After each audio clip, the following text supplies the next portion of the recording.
Welcome back to my channel. ಹೊಸದಾಗಿ channel ನೋಡ್ತಾ ಇದ್ದರೆ ಸಬ್ಸ್ಕ್ರೈಬ್ ಮಾಡಿಕೊಂಡು ಸಪೋರ್ಟ್ ಮಾಡಿ. ವಾರಾಹಿ ದೇವಿಯ ಆಶೀರ್ವಾದ ಎಲ್ಲರ ಮೇಲೂ ಇರಲಿ ಅಂತ ವಿಡಿಯೋ ಪ್ರಾರಂಭ ಮಾಡ್ತಾ ಇದ್ದೀನಿ. ಭಾನುವಾರ ನಮಗೆ ಮುಖ್ಯವಾಗಿ ಪೌರ್ಣಮಿ ಬಂದಿದೆ. ಪೌರ್ಣಮಿ ಅನ್ನುವಂಥದ್ದು ತುಂಬ ಶಕ್ತಿದಾಯಕವಾಗಿರುತ್ತೆ. ಪೌರ್ಣಮಿಯ ದಿನಗಳಲ್ಲಿ ತುಂಬ ಒಳ್ಳೆಯದಾಗುತ್ತೆ, ತುಂಬ ಮನಸ್ಸು ಕೂಡ ಹಾಗೆ ನಮಗೆ ಒಂದು ಚಿಂತೆಗೆ ಈಡಾಗುತ್ತೆ. ಇವೆರಡೂ ಕೂಡ ಸಮನಾಗಿ ಇರೋದರಿಂದ ಮುಖ್ಯವಾಗಿ ನಾವು ಯಾವುದು ಶಕ್ತಿ ಜಾಸ್ತಿ ಬೇಕು ನಮಗೆ ಅದನ್ನು ಗಳಿಸ್ಕೊಳ್ಳೋದಕ್ಕೆ ಈ ದಿನದ ಪ್ರಯತ್ನಗಳು, ಪರಿಹಾರಗಳು ಸಹಾಯಕ್ಕೆ ಬರುತ್ತೆ. ಖಾಲಿ ದಿನಗಳು ಅನ್ನುವಂಥದ್ದು ಕೂಡ ಬಹಳ ಚೆನ್ನಾಗಿರುತ್ತೆ. ಅಂತಹದರಲ್ಲಿ ನಮಗೆ ಭಾನುವಾರ ಅನ್ನುವಂಥದ್ದು ಒಂದು ಅಮಾವಾಸ್ಯೆಗೆ ಸಮನಾದಂಥ ಶಕ್ತಿದಾಯಕವಾದ ದಿನ ಅಂತ ಹೇಳ್ತೀವಿ. ಭಾನುವಾರಕ್ಕೆ, ಬರೀ ಭಾನುವಾರಕ್ಕೆ ಆ ಥರ ಇರಬೇಕಾದ್ರೆ ಆ ಭಾನುವಾರದ ದಿನ ಪೌರ್ಣಮಿ ಕೂಡಿ ಬಂದಿರೋದ್ರಿಂದ ಎಷ್ಟೋ ಜನಕ್ಕೆ ಎಷ್ಟೊಂದು ಆಲೋಚನೆಗಳು ಜಾಸ್ತಿ ಆಗುತ್ತೆ, ಮನಸ್ಸು ತುಂಬ ವೀಕ್ ಆಗುತ್ತೆ, ನಮ್ಮ ಕೈಯಲ್ಲಿ ಏನೂ ಆಗೋದಿಲ್ಲ, ಸಮಸ್ಯೆಗಳು ತುಂಬ ಇದೆ, ಭಯ ಪಟ್ಕೊಳ್ತಾರೆ, ಅಳ್ತಾರೆ, ನಮ್ಮ ಕೈಯಲ್ಲಿ ಆಗೋದಿಲ್ಲ ಅಂತ ಸೋಲನ್ನು ಒಪ್ಕೊಳ್ತಾರೆ. ಅಂತಹವರು ಯಾವುದಕ್ಕೂ ಕೂಡ ಆತ್ಮಸ್ಥೈರ್ಯವನ್ನು ಕಳ್ಕೊಳ್ಳದೆ ಆತ್ಮಸ್ಥೈರ್ಯವನ್ನು ಇನ್ನಷ್ಟು ಜಾಸ್ತಿ ಮಾಡಿಕೊಳ್ಳುವಂಥ ದಿನ ಇದಾಗಿದೆ ಸ್ನೇಹಿತರೆ. ಯಾಕಂದರೆ ಚಂದ್ರನು ಮನಸ್ಸಿನ ಕಾರಕ. ಚಂದ್ರನಿಗೆ ನೀವು ಏನು ಸಾಧ್ಯ ಆಗುತ್ತೋ ಹಾಲನ್ನು ಅರ್ಪಿಸಿ. ಈ ದಿನ ಮಾಡುವಂಥ ಸಣ್ಣ ಪರಿಹಾರ ಬಹಳ ಶಕ್ತಿದಾಯಕವಾಗಿರುತ್ತೆ, ಕೂಡಿರುತ್ತೆ. ನಂಬಿಕೆ ಇಟ್ಟು ಮಾಡಿಕೊಳ್ಳಿ. ತುಂಬ ಜನಕ್ಕೆ ಆತ್ಮಸ್ಥೈರ್ಯ ಇರೋದಿಲ್ಲ, ಕಾನ್ಫಿಡೆಂಟ್ ಲೆವೆಲ್ ಕಡಿಮೆ ಇರುತ್ತೆ. ಅಂದರೆ ಪ್ರತಿಯೊಂದಕ್ಕೂ ಭಯ ಪಡ್ತಾ ಇರ್ತಾರೆ. ನಮ್ಮ ಕೈಯಲ್ಲಿ ಆಗೋದಿಲ್ಲ, ಅವ್ರು ನೋಡಿದ್ರೆ ಏನೋ, ಇವ್ರು ನೋಡಿದ್ರೆ ಏನೋ, ಏನಾಗುತ್ತೋ, ಇಂಟರ್ವ್ಯೂ ಅಟೆಂಡ್ ಮಾಡೋದಕ್ಕೆ, ಓದೋದಕ್ಕೆ, ಜೀವನದಲ್ಲಿ ಪ್ರತಿಯೊಂದಕ್ಕೂ ಭಯ ಪಡ್ತಾ ಇರ್ತಾರೆ. ಅಂತಹವರಿಗೆ ಚಿಕ್ಕ ಮಕ್ಕಳಾಗಿರಬಹುದು, ದೊಡ್ಡವರಾಗಿರಬಹುದು, ಅವ್ರಿಗೆ ಯಾರಾದರೂ ನಿಮ್ಮ ಮನೆಯ ಸದಸ್ಯರೇ ಅಥವಾ ನೀವೇ ನೋಡ್ತಾ ಇದ್ರೂ ಕೂಡ ಈ ಪರಿಹಾರವನ್ನು ಮಾಡ್ಕೊಳ್ಳಿ. ಯಾವುದು ಅಂದರೆ ಗಾಜಿನ ಲೋಟದಲ್ಲಿ ನೀರನ್ನು, ನಾವು ನೀರು ಕುಡಿಯುವಂಥ ನೀರನ್ನು ಇಡಿ, ಅಥವಾ ಹಾಲು ಕುಡಿಯುವಂಥ ಅಭ್ಯಾಸ ಇರುವಂಥವರಾದರೆ ಹಾಲನ್ನು ಇಡಿ. ಅಂದರೆ ರಾತ್ರಿ ಚಂದ್ರನು ಪ್ರಕಾಶಮಾನವಾಗಿ ಬೆಳಕನ್ನು ಕೊಡುವಂಥ ಸಮಯ, ಆ ಕಿರಣಗಳು ಬೀಳ್ತಾ ಇರುತ್ತೆ. ಆ ಜಾಗದಲ್ಲಿ ನಾವು ನೀರನ್ನು ಅಥವಾ ಹಾಲನ್ನು ಇಡಬೇಕು. ಇಡುವಾಗ ಓಂ ಚಂದ್ರದೇವಾಯ ನಮಃ ಈ ಮಂತ್ರವನ್ನು ಎಷ್ಟು ಸಾರಿ ಆಗುತ್ತೋ, ಕಡಿಮೆ ಅಂದ್ರೂ 108 ಬಾರಿ ಪಠಣೆ ಮಾಡ್ಕೊಳ್ಳಿ. ಚಂದ್ರನು ಮನಸ್ಸಿನ ಕಾರಕ.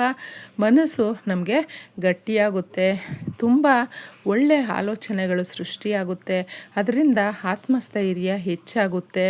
ತುಂಬ ಚೆನ್ನಾಗಿ ನಾವು ಜೀವನದಲ್ಲಿ ಒಳ್ಳೆ ಡಿಸಿಷನ್ ಮೇಕರ್ ಆಗ್ತೀವಿ. ಇದನ್ನು ಗಮನಿಸ್ಕೊಳ್ಳಿ.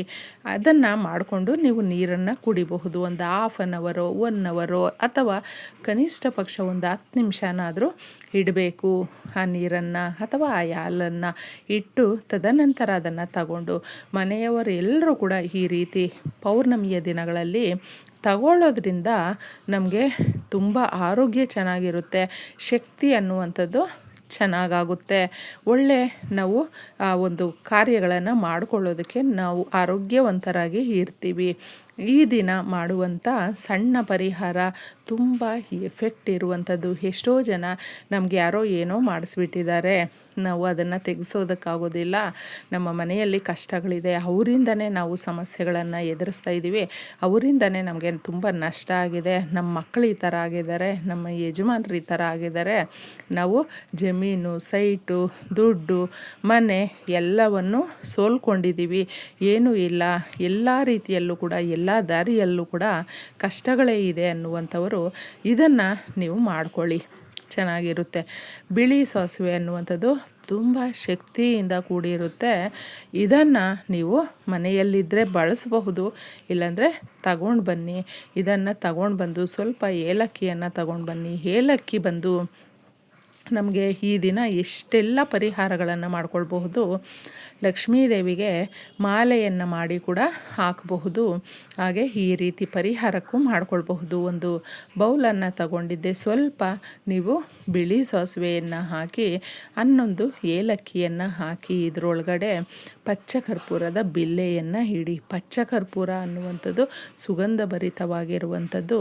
ಮನೆಯಲ್ಲಿ ಈ ಸುಗಂಧಭರಿತವಾದ ಈ ವಸ್ತುಗಳು ಏಲಕ್ಕಿ ಹಾಗೂ ನಾವು ಸಾಸಿವೆ, ಬಿಳಿ ಸಾಸಿವೆ ಹಾಗೂ ಪಚ್ಚಕರ್ಪೂರ ಕರ್ಪೂರವನ್ನು ಸೇರಿಸಿ ಇಡೋದ್ರಿಂದ ನೆಗೆಟಿವ್ ಎನರ್ಜಿ, ನಕಾರಾತ್ಮಕ ಶಕ್ತಿ, ಯಾರೋ ಏನೋ ಮಾಡಿಬಿಟ್ಟಿದ್ದಾರೆ, ದುಷ್ಟಶಕ್ತಿಗಳ ಪ್ರಭಾವ ನಮ್ಮ ಮೇಲೆ ಬೀಳ್ತಾ ಇದೆ, ನರದೃಷ್ಟಿ ಇದೆ, ಕಣ್ಣು ದೃಷ್ಟಿಯಿಂದ ನಾವು ಈ ಥರ ಬಿದ್ದಿದ್ದೀವಿ ಅನ್ನುವಂಥವರು ಇದನ್ನು ಮಾಡ್ಕೊಳ್ಳಿ. ಮಾರನೇ ದಿನ ಒಂದು ಕಡೆ ನೀವು ಅದನ್ನು ಮಾಡಿ ಇಟ್ಟಾಗ ತದನಂತರ ಮಾರನೇ ದಿನ ಅದನ್ನು ತಗೊಂಡೋಗಿದ್ದೆ ಎಲ್ಲಾದರೂ ಯಾರು ತುಳಿದೇ ಇರುವ ಕಡೆ ಹಾಕಿಬಿಟ್ಟು ಬರಬೇಕು.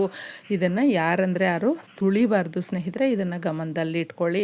ಇನ್ನು ಮುಖ್ಯವಾಗಿ ಒಂದು ಗಾಜಿನ ಲೋಟ ತಗೊಂಡು ನೀವು ಕಲ್ಲುಪ್ಪನ್ನು ಒಂದು ಹಿಡಿಯಷ್ಟು ಹಾಕಿ ಅರಿಶಿಣವನ್ನು ಅದಕ್ಕೆ ಹಾಕಬೇಕು.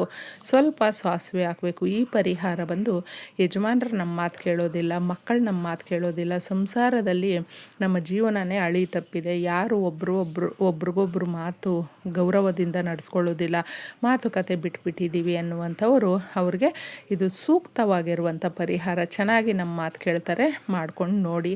ಮಾರನೇ ದಿನ ಅದನ್ನು ನೀರಲ್ಲಿ ಬೆರೆಸಿ ಹಾಕಿದ್ಮೇಲೆ ಮಾರನೇ ದಿನ ನೀವು ಅದನ್ನು ತಗೊಂಡೋಗಿದ್ದೆ ಎಲ್ಲಾದರೂ ಯಾರು ತುಳಿದೇ ಇರುವ ಕಡೆ ಹಾಕಬೇಕು. ಎಲ್ಲಿ ಇಡಬೇಕು ಅನ್ನುವಂಥದ್ದು ನಿಮಗೊಂದು ಡೌಟ್ ಇರುತ್ತೆ.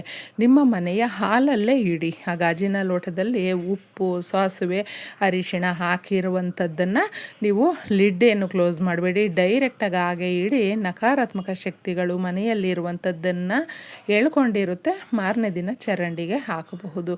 ಇನ್ನು ಮುಖ್ಯವಾಗಿ ಇದನ್ನು ಸಾಂಬ್ರಾಣಿ ಥರ ಒಂದು ಪ್ಲೇಟಲ್ಲಿ ನೀವು ಇದಕ್ಕೆ ಏಲಕ್ಕಿ ಹಾಗೂ ಲವಂಗಗಳನ್ನು, ಸ್ವಲ್ಪ ಕಾಳುಮೆಣಸನ್ನು ಹಾಕಿ, ಲವಂಗಗಳು ಬಂದು ನಿಂತಿರುವ ಕೆಲಸಗಳನ್ನು ಸರಾಗವಾಗಿ ನಡೆಸುತ್ತೆ.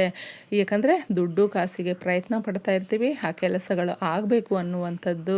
ಹಾಗೆ ನರದೃಷ್ಟಿಯಿಂದ ಒದ್ದಾಡುವಂಥವರಿಗೆ, ನಮಗೆ ಯಾರೋ ಏನೋ ಮಾಡಿಸಿದ್ದಾರೆ, ದುಷ್ಟಶಕ್ತಿಗಳಿದೆ ಅನ್ನುವಂಥವರು ಕಾಳುಮೆಣಸು ಬಳಸಬೇಕು. ಈ ವಸ್ತುಗಳನ್ನು 3 ವಸ್ತುಗಳನ್ನು ನೀವು ಈ ಸಾಂಬ್ರಾಣಿ ಥರ ಹಾಕ್ಬಿಟ್ಟು ಈ ಹೊಗೆ ಎಲ್ಲ ನಿಮ್ಮ ಮನೆಯೆಲ್ಲ ಓಡಾಡಿಸ್ಬೇಕು. ಇದನ್ನು ಉರಿಸುವಾಗ ಸ್ವಲ್ಪ ಕರ್ಪೂರದ ಪುಡಿಯನ್ನು ಹಾಕಿ, ಕರ್ಪೂರದ ಬಿಲ್ಲೆಯನ್ನು ಹಾಕಿ, ಯಾವುದಾದ್ರೂ ಪರವಾಗಿಲ್ಲ ಹಾಕ್ಬಿಟ್ಟು ಉರಿಸುವಾಗ ಇದು ಮೆಣಸು ಹಾಕಿರ್ತೀವಿ, ಸ್ವಲ್ಪ ಹುಷಾರಾಗಿ ನೋಡ್ಕೊಳ್ಬೇಕು. ಯಾಕಂದರೆ ಅದು ಚಟ್ಪಟ್ ಅನ್ನುತ್ತೆ, ಸ್ವಲ್ಪ ಹುಷಾರಾಗಿ ಹ್ಯಾಂಡಲ್ ಮಾಡಿ. ಈ ವಸ್ತುಗಳು ಎಲ್ಲವೂ ಕೂಡ ನಿಮ್ಮ ಮನೆಯಲ್ಲಿ ಇರುವಂಥ ಆ ಕಪ್ಪು ಶಕ್ತಿ ಅಂದರೆ ನೆಗೆಟಿವ್ ಎನರ್ಜಿ ಅದನ್ನು ಹೋಗಲಾಡಿಸೋದಕ್ಕೆ ಇದು ಒಂದು ರಾಮಬಾಣ ಅಂತ ಹೇಳಬಹುದು. ಮತ್ತು ಇದನ್ನು ನೀವು ಓಡಾಡಿಸಾದ್ಮೇಲೆ ಸೀದಾ ತಗೊಂಡು ಬಂದು ಮನೆಯ ಹಾಲಲ್ಲಿ ಒಂದು ಕಡೆ ಇಟ್ಟಾಗ ತಣ್ಣಗಾದಮೇಲೆ ಅದನ್ನು ತಗೊಂಡೋಗಿದ್ದೆ ಯಾರು ತುಳಿದೇ ಇರುವ ಕಡೆ ನಾವು ಹಾಕಬೇಕು. ಇದನ್ನು ಗಮನಿಸ್ಕೊಳ್ಳಿ. ಲವಂಗಗಳು, ಏಲಕ್ಕಿ, ಕಾಳುಮೆಣಸು ಇದನ್ನೇನು ಕೌಂಟ್ಗೆ ತಗೊಳ್ಳೋದಕ್ಕೆ ಹೋಗಬೇಡಿ, ಎಷ್ಟು ಬೇಕಾದರೂ ನೀವು ಹಾಕಬಹುದು. ಇಷ್ಟೇ ತಗೊಳ್ಬೇಕು ಅಂತೇನೂ ಇಲ್ಲ. ಇದರಲ್ಲಿ ಕರ್ಪೂರದ ಪುಡಿಯನ್ನು ಹಾಕಿ ಉರಿಸಿ, ಎಲ್ಲವೂ ಒಳ್ಳೆಯದಾಗುತ್ತೆ. ಧನ್ಯವಾದಗಳು.